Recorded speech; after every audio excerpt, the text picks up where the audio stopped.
اعوذ باللہ من الشیطان الرجیم بسم اللہ الرحمن الرحیم افمن اسس بنیانہ علی تقوی من اللہ ورضوان، تو کیا بھلا وہ کہ جس نے اپنی بنیاد رکھی ہو اپنی عمارت کی تقوی پر اللہ کی طرف سے اور اس کی رضا پر، وہ بہتر ہے ام من اسس بنیانہ، یا وہ کہ جس نے اپنی تعبیر کی بنیاد رکھی ہے علی شفا جرف ہار، ایک ایسی کھائی کے کنارے پر جس کا کنارہ گرا چاہتا ہے، فنہارا بہی فی نار جہنم، تو پھر وہ اس کو لے کر گر گیا نار جہنم میں۔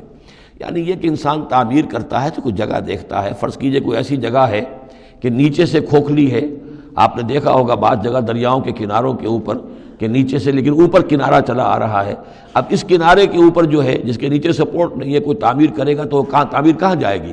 وہ تو ظاہر بات ہے کہ وہ دریا میں گر جائے گی۔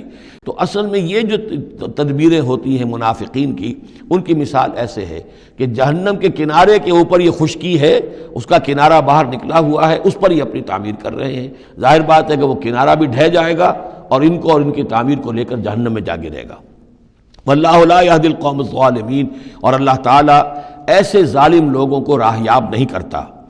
لا یزال بنیانہم الذی بنوا ریبۃ فی قلوبہم، یہ عمارت جو انہوں نے بنائی ہے، یعنی یہ جو بھی منافقت کی عمارت انہوں نے تعمیر کی ہے اور تانا بانا بنا ہے، یہ عمارت جو انہوں نے بنائی ہے اب رہے گی ان کے دلوں میں، شکوک و شبہات پیدا کیے رکھے گی، الا ان تقطع قلوبہم، الا یہ کہ ان کے دل کے ٹکڑے کر دیے جائیں۔ اس کو یوں سمجھیے کہ اگر فرض کیجئے کسی کے جسم میں کینسر بہت پھیل گیا ہو تو ظاہر بات ہے آپریشن نہیں ہو سکتا، کیا کریں گے آپ؟ پورے جسم کے ٹکڑے کر دیں گے؟ وہ تو اس ٹیشو میں بھی ہے، اس ٹیشو میں بھی ہے، اس ٹیشو میں بھی ہے، وہاں بھی پہنچ گیا ہے، یہاں بھی پہنچ گیا ہے، اب ممکن نہیں۔ تو اسی طریقے سے ان کے دلوں کے اندر اس کی جڑیں اتنی گہری جا چکی ہیں منافقت کی کہ ان کے دلوں سے منافقت کی جڑیں نکل ہی نہیں سکتی، الا یہ کہ دل کے ٹکڑے ٹکڑے کر دیے جائیں، دل ریشہ ریشہ کر دیا جائے تو آپ جڑیں نکال لیں، ورنہ اس کے بغیر ممکن نہیں ہے۔ یعنی اس درجے راسخ ہو چکے ہیں۔ لا یزال بنیانہم الذی بنوا ریبۃ فی قلوبہم الا ان تقطع قلوبہم واللہ علیم حکیم، اللہ تعالی علیم اور حکیم ہے۔ ان اللہ اشتری من المؤمنین انفسہم واموالہم بان لہم الجنہ، یہ دو آیات پھر بہت اہم آ گئی ہیں۔ یقیناً اللہ نے خرید لی ہے اہل ایمان سے ان کی جانیں بھی اور ان کے مال بھی، اس قیمت پر کہ ان کے لیے جنت ہے۔ یقاتلون فی سبیل اللہ، یہ ہے بیع و شراء جو ایک صاحب ایمان کی اللہ کے ساتھ ہو جاتی ہے۔ ان اللہ اشتری، صاحب ایمان بیچتا ہے، اللہ خریدتا ہے۔ ان اللہ اشتری من المؤمنین انفسہم واموالہم بان لہم الجنہ یقاتلون فی سبیل اللہ، وہ جنگ کرتے ہیں اللہ کی راہ میں، فیقتلون ویقتلون، تو قتل کرتے بھی ہیں قتل ہوتے بھی ہیں۔ 70 قتل کر دیے انہوں نے قرشی میدان بدر میں، 70 شہید ہو گئے دامن احد میں۔ وعد اللہ علیہ حقا، وعدن علیہ حقا، یہ وعدہ اللہ کے ذمے ہے، ثابت ہے، پختہ ہے، قائم ہے، یعنی جنت انہیں اللہ دے کر رہے گا۔ اس میں اصل میں جو بین السطور کہیے یا جو چیز پس منظر میں ہے وہ یہ ہے کہ ایک سودا ہوتا ہے نقد، آپ نے مال دیا اور قیمت لے لی، بات ختم ہو گئی۔ یہ جو اللہ کے ساتھ سودا ہے یہ ادھار ہے، یہاں سب کچھ لگا دو، خرچ کر دو، جان مال تن من دھن لگا دو، آخرت میں ملے گی جنت۔ جنت یہاں نہیں ہے، جنت وہاں ہے۔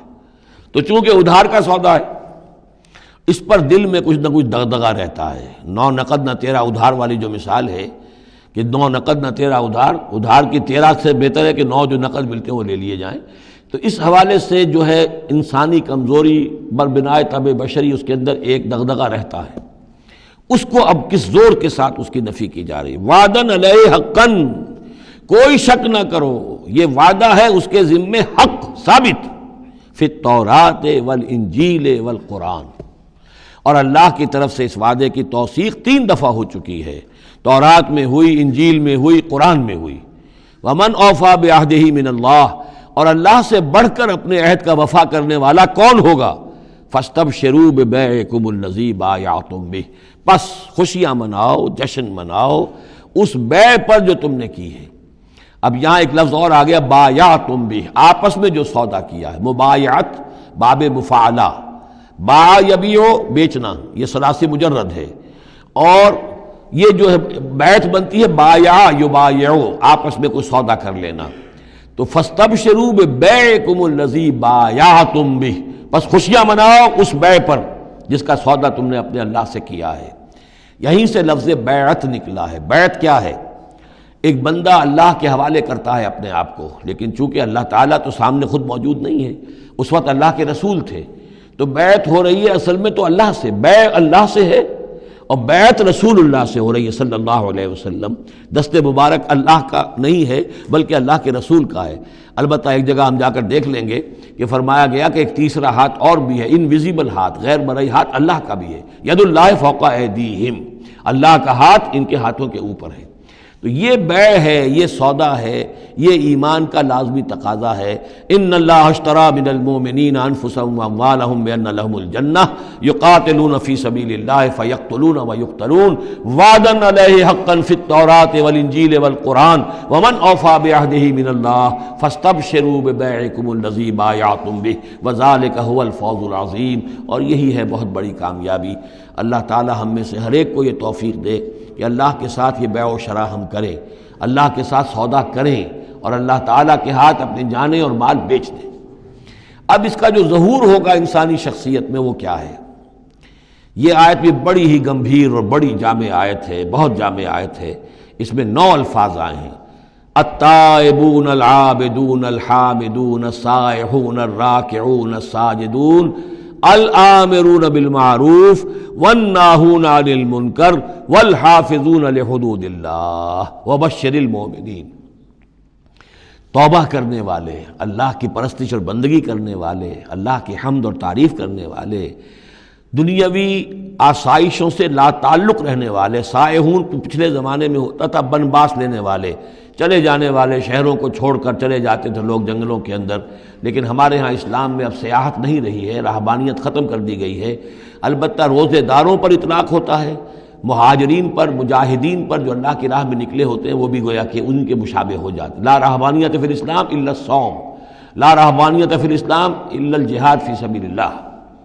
الراکعون رکوع کرنے والے، الساجدون سجدہ کرنے والے، اور پھر 3 الفاظ وہ ہیں کہ جو ایک عملی جد و جہد، باقی سارے اوصاف تو اپنے ہیں، ذاتی ہیں، لیکن اس سے جو متعدی ہونا ہے، معاشرے کے ساتھ انہیں جو معاملہ کرنا ہے، جو بھی اب اس دعوت و تحریک کے لیے جو عمل کرنا ہے، الآمرون بالمعروف نیکی کا حکم دینے والے، والناہون عن المنکر بدی سے روکنے والے، اور سب سے زیادہ جامع لفظ آیا حافظون لحدود اللہ، اللہ کے حدود کی حفاظت کرنے والے، گویا کہ خدائی فوجدار بن کر کھڑے ہو جانے والے کہ یہ اللہ کے حدود ہیں، ہم پامال نہیں کرنے دیں گے، ہم انہیں توڑنے نہیں دیں گے۔